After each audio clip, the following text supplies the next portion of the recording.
Hi, we're here with Carl Tannenbaum, Chief Economist of Northern Trust. Carl, great to see you. Great to be with you. So your daughter was married recently. Congratulations. Thank you very much. I understand this has prompted some economic reflections. What are you thinking?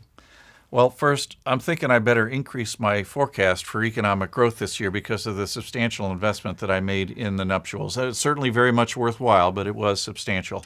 But more broadly, economists have been thinking about marriage from an economic lens for a long time. What's supposed to be an affair of the heart actually can be the subject of cold calculus. It's been shown that people tend to prefer partners who can increase their economic fortunes. And in addition, they'll continue searching for a partner if they think that the available candidates are not acceptable. People worldwide have been getting married later and later. What's going on there? For the past 50 years, the age at first marriage has been increasing both in the United States and overseas. That has corresponded with a rapid rise in the participation rate of women in the workforce.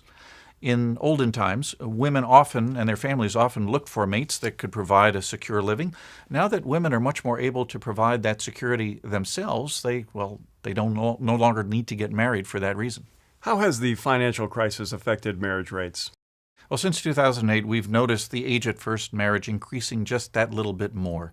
And the reason probably relates to the financial damage done by the crisis. When a couple's finances are not in good order, they're likely to wait a little bit longer to get married so that they can feel a little bit more secure. And as part of that, student debt, which has mushroomed since the crisis, has also proven an important disincentive. Unless you have a sense that you can handle the debt as a couple, it's a little bit difficult to think about combining your finances. Once a couple decides to get married, what are the economic consequences? It sounds very unromantic, but there are economies of scale to being a couple instead of being a single person. You tend to save on living expenses, rent, food, and other things. In addition, there's a tax advantage that comes with being married for most couples. As a result, the data show us that married couples are much more likely to have higher levels of income and wealth and saving.